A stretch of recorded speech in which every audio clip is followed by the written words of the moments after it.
So in this problem, you have, looks a lot like the lab that I usually do on this, where I have an object on the surface and it's being pulled across the table. And what we usually do to get the acceleration is we start it from rest and then we time how long it takes to go a certain distance across the table.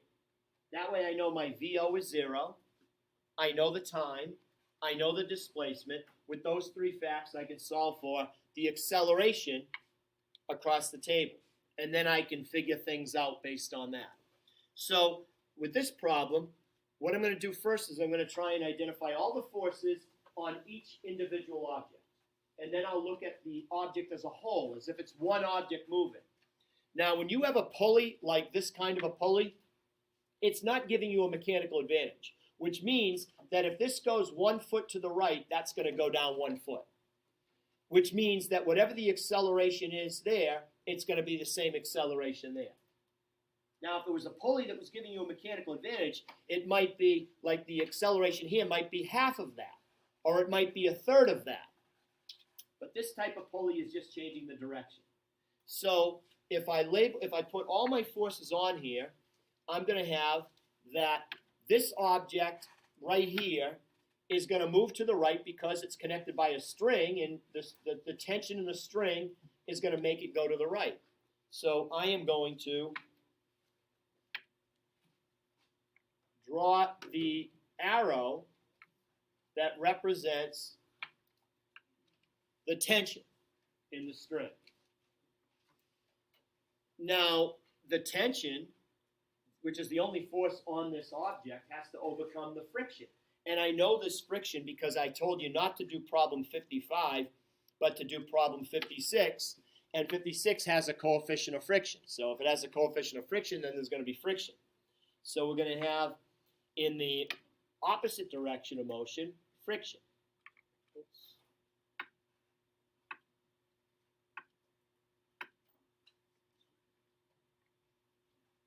So there is friction. So I got tension in one direction, friction in the other, just as if it was applied force in one and friction in the other. We still have forces in the vertical direction here because it's 25 pounds. So this is an English unit problem. So, it could be English, it could be metric. This is an English unit problem. So I'll use a different color for the Y. So this is going to be the weight, and it's going to have the normal force. Now, the weight is already given in the problem.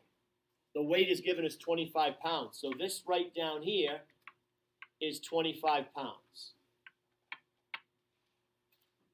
It's not the mass, it's the weight. If they give you the pounds, they're giving you the weight. I can get the mass by, in fact, I'm going to have to do that later, but that's what that is. Now, notice we have two objects here. So since we have two objects, this also has a weight. So I have to identify one from the other. So what I'm going to do is I'm going to call this object 1 and this object 2. So this is going to be weight 1. So that's weight 1. And let's see, I didn't label the normal force. So the normal force is that. Now, and I'm going to call my positive direction up here, I'm going to call the positive direction that way. Let me...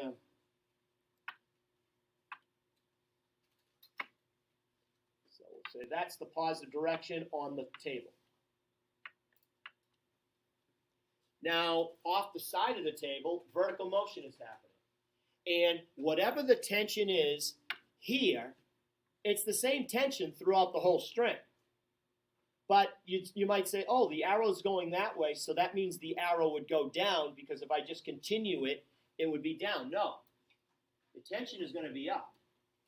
So the tension over here, and I'm going to do it in red because it's sort of along the... So what I have here is, instead of really x direction and y direction, I have in red the direction of motion, and in blue, perpendicular to the direction of motion. So, and this t is going to be up. And if that confuses you at all, think of it this way. If I were to cut this string, this then would stop moving to the right. So I know it's to the right. If I were to cut the string right here, this thing would fall faster to the ground than when it's connected to the other one. So that's up. Does that make sense? So we also have a second weight here. So this one is going to be W2. So W2, so I'll label it here. W2 is going to be 58 pounds.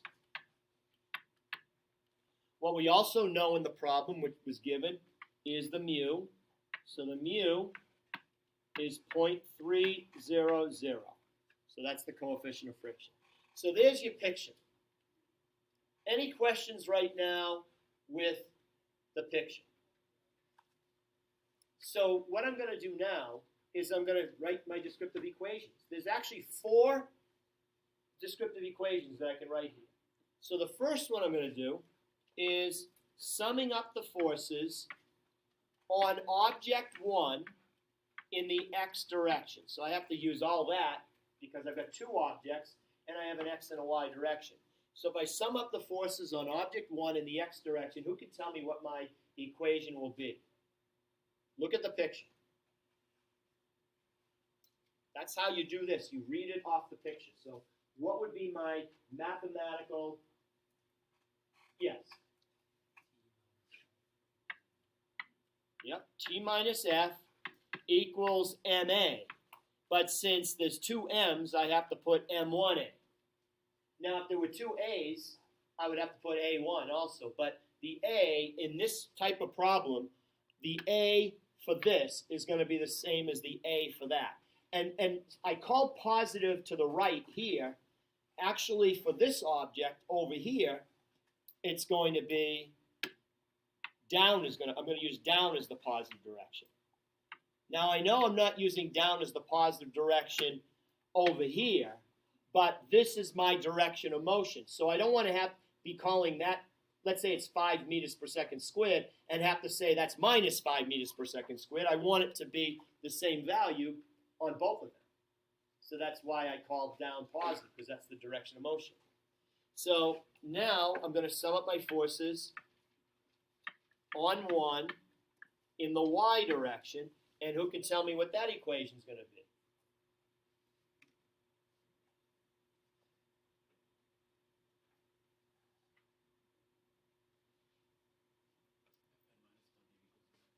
Right, Fn minus W, and the specific W we're talking about is W1, equals 0. So there's my second equation, my second descriptive equation. This is good just to say, can I write a descriptive equation off of a diagram that all the forces are there. So you've got to be able to go from that and tell me what to do here. So now I'm going to sum up all my forces on 2. Now remember, down is the positive direction on 2. So if down is the positive direction, what should I write as my equation for sum of the forces on 2? Who can tell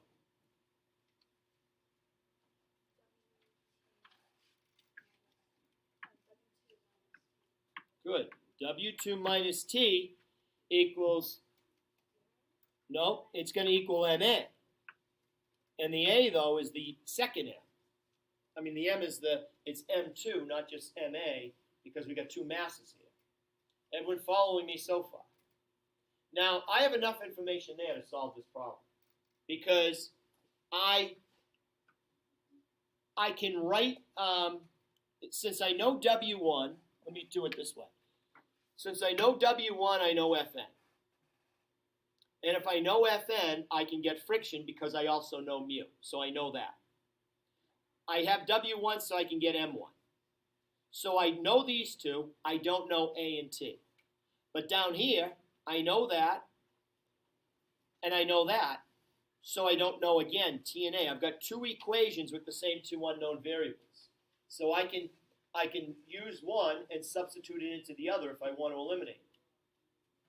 But there's a 4th equation that we also have here. And that is, you haven't seen this before because we've only been dealing with one object, but it's the sum of the forces on the whole system. On the whole system, looking at the whole thing moving as one object. because if one goes down, the one's going to go to the right. So if I look at the whole thing, I have my direction of motion is here, so I've got W2 minus T plus T minus F. Well, what's minus T plus T? 0.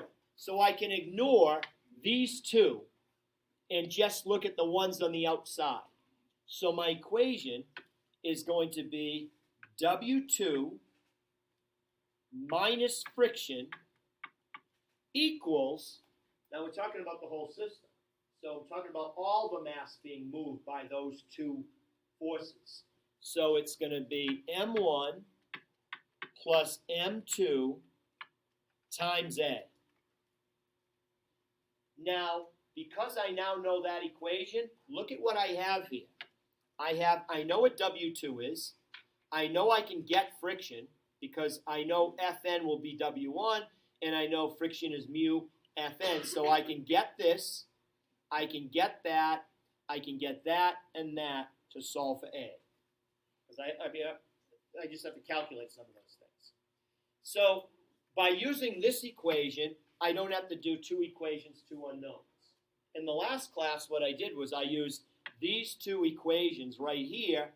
I moved the friction to the other side and then plugged in that right there. And then solved it for, that would have eliminated the T, and I would have got the A that way, and then I could, once I know A, I could then get T. So I can do either way. I'm going to do it with the two equations, two unknowns. So what I'm going to do is I'm going to take this equation and solve it for T. So all it means is I'm going to move that to the other side. So that top equation is going to be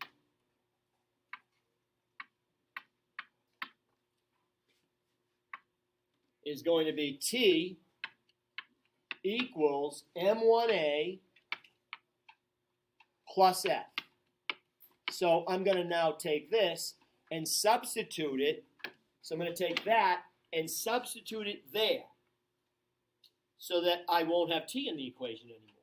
So when I substitute it in there, I'm going to get W2 minus, and I'm going to replace T with M1A plus F equals M2A. And guess what? What I just wrote on the board, if I simplify it, I actually get this equation right there. Because see, I'm going to get W2 minus F, W2 minus F, and when I bring the minus M1A to the other side, it's going to be plus M1A, and that will be equal to what I have here. So either way, I'm going to get the same answer. I'm going to stop the video here because the rest is just a lot of math calculations, and I don't want to run out of time. I'm at 13 minutes.